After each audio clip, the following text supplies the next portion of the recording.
Eh bien, on est parti pour le deuxième sujet. Le deuxième sujet important, national, local. C'est vrai qu'on est aussi dans le Gard, mais c'est un sujet quand même national avec des choses qu'on apprend aujourd'hui, qui sont formidables, enfin formidables, entre guillemets, quand même sensationnelles. Perrier et la verrerie du Languedoc dans la tourmente. Alors, Perrier, l'histoire Perrier, une histoire d'un groupe Nestlé quand même, c'est le groupe Nestlé, Perrier. Donc une histoire d'eau naturelle, minérale, qui finalement était plus traitée que naturelle, avec des procédés charbon, ultraviolet, enfin on entend de tout. Une autorisation qui avait été donnée de l'État de déroger à certaines règles. Et puis finalement, une enquête sénatoriale qui sort, on apprend qui va avoir un rendu dans les prochains jours, avec apparemment, d'après ce qu'on entend à travers la presse nationale, un scandale quand même, un scandale dans les eaux, parce que ce qu'il faut savoir, c'est que le groupe Nestlé, alors là on a la problématique de Perrier, mais ils ont aussi l'eau Épar, Vittel, Contrex, et apparemment, il y aurait eu le même procédé. Je dis apparemment, attention, hein, d'après ce que dit la presse.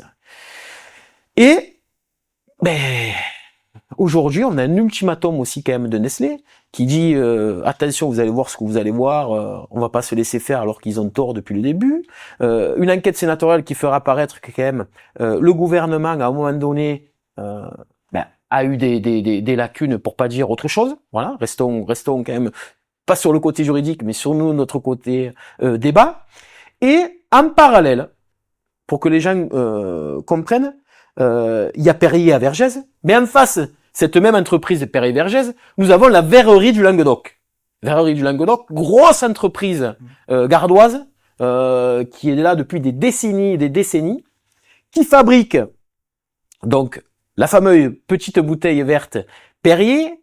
À savoir, il y a 4 grandes lignes de production, 3 sont réservées justement à Perrier, et on nous annonce dans le scandale des eaux minérales, pop, la fermeture de, je crois, une réorganisation, on va appeler ça comme ça, ouais. Du groupe Owen Illinois, qui est un groupe américain, la restructuration avec la perte de 320 emplois et 164 à Vergès dans le Gard, ce qui représente la totalité des effectifs. C'est-à-dire que la verrerie du Languedoc fermerait dans le Gard. Et en même temps, on a Nestlé qui roule des mécaniques, alors que normalement, il y a un gros problème sur leurs eaux. Moi, je vais vous dire ce que je pense, avant de vous laisser la parole.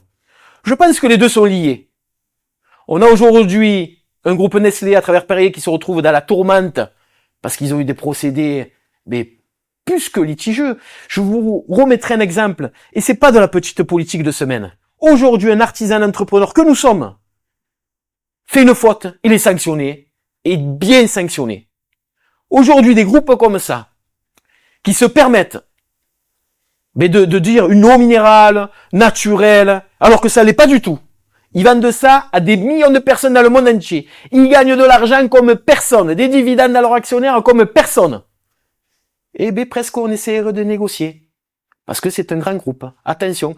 Eux, moi je le dis, pour moi, ils font payer à la France et en même temps à l'enquête sénatoriale qui est diligentée contre eux, la fermeture de la verrerie du Languedoc. Ça me regarde, ça me concerne.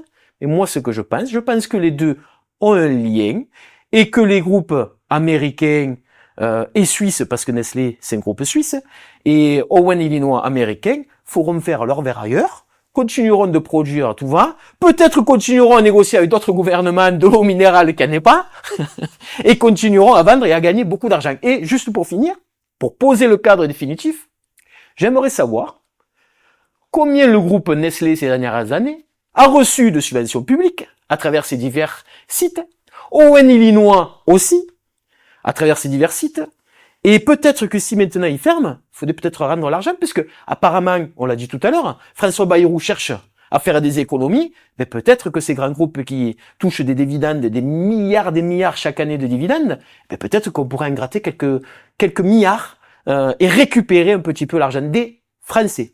Voilà. Écoutez, le débat est ouvert. À vous de me dire un petit peu ce que vous pensez. Alors, pour l'histoire de Perrier, Perrier, on découvre par les médias qu'ils étaient en train de nous vendre de l'eau qui n'est pas de l'eau naturelle, Donc c'est plutôt de l'eau de robinet, peut-être dans certaines villes aurait été meilleure, qui passe par des filtrages, des je sais pas quoi, et on se retrouve avec des excréments à l'intérieur après tous ces filtrages.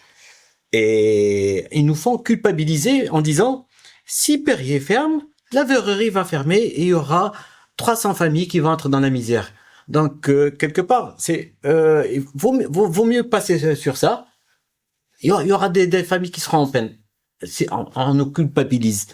Donc, lier les deux choses, déjà notre sujet qui est lié, je pense que ça a été, on a choisi ce sujet parce qu'on nous l'a imposé en amont. Pourquoi attacher la verrerie à Perrier? La verrerie, ils font des bouteilles vertes avec une forme qui est très jolie aussi en design, mais ils peuvent faire des bouteilles de vin. Une bouteille, c'est une bouteille, et du verre, c'est du verre. Ils nous culpabilisent en disant oui, on s'est rattrapé, on a détruit 3 millions de bouteilles. C'est pas de notre faute qu'il y ait des excréments dans 3 millions de bouteilles. Donc ce qui me gêne vraiment, c'est le fait de lier la verrerie avec Perrier. Alors, tu as raison, mais la chose qui lie naturellement les deux, c'est que, je le répète, les lignes de production aujourd'hui, 3/4 de la clientèle de la verrerie du Languedoc, c'est Perrier.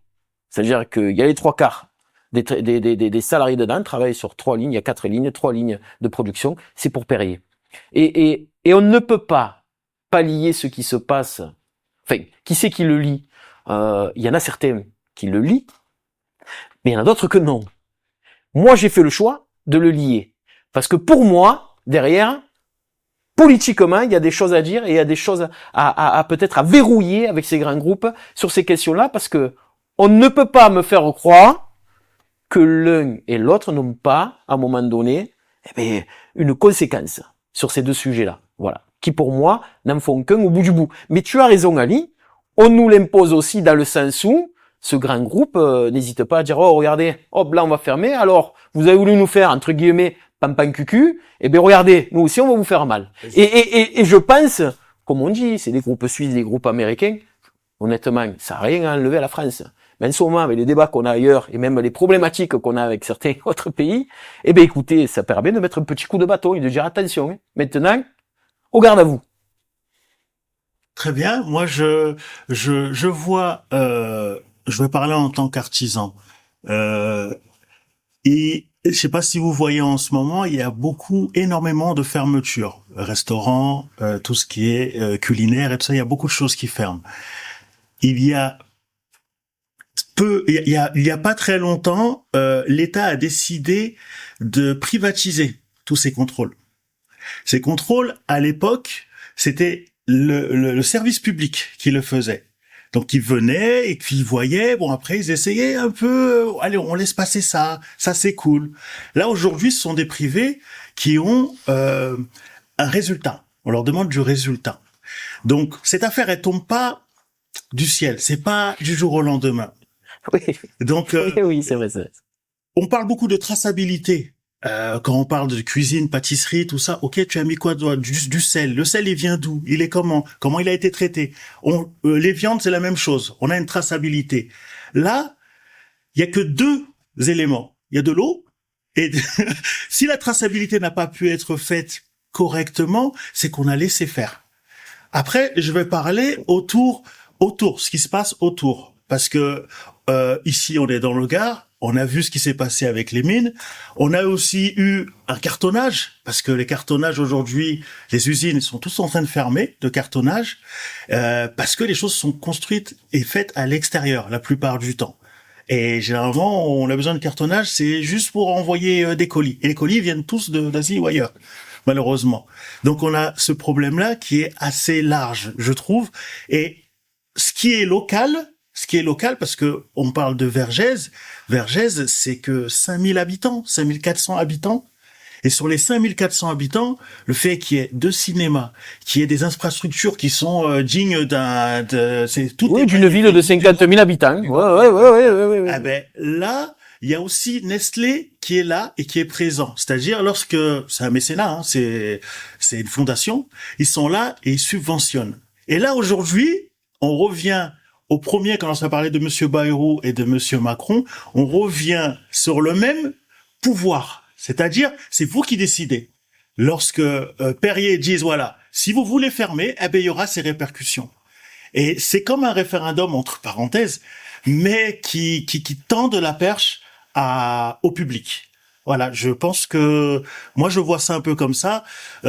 Bessèges, même dans le Nord, il y avait des villes qui étaient aussi Bessèges, dans le Gard. Bessèges, ouais, dans le Gard, qui étaient aussi réputées, on va dire réputées parce qu'il y avait cette richesse souterraine et le public, eh ben, il paye aussi. C'est comme avoir un aéroport. C'est plus simple en fait. Comme avoir un aéroport. C'est détaxé. Voilà, c'est détaxé, tout ça. Donc oui, il y aura des grosses répercussions. Et là, ce que Nestlé propose, c'est un référendum. Un référendum sur tout le département et l'État, et de dire, voilà, vous décidez oui ou non, est-ce qu'on doit fermer, est-ce qu'on doit partir? Et si on part, eh ben, il y a des répercussions. Et ça sera votre choix. Voilà, je trouve que c'est... Oui, oui. Et puis ça en trouve aussi sur d'autres débats qu'on aura ici, parce que maintenant, vous savez, toutes les semaines, je le répète, c'est une émission hebdomadaire, tous les samedis, 18h30, Ali, Khalid, moi-même, on sera sur le plateau avec des invités, ça sera des débats qu'on aura, parce que le débat que tu lances là, il est beaucoup plus large.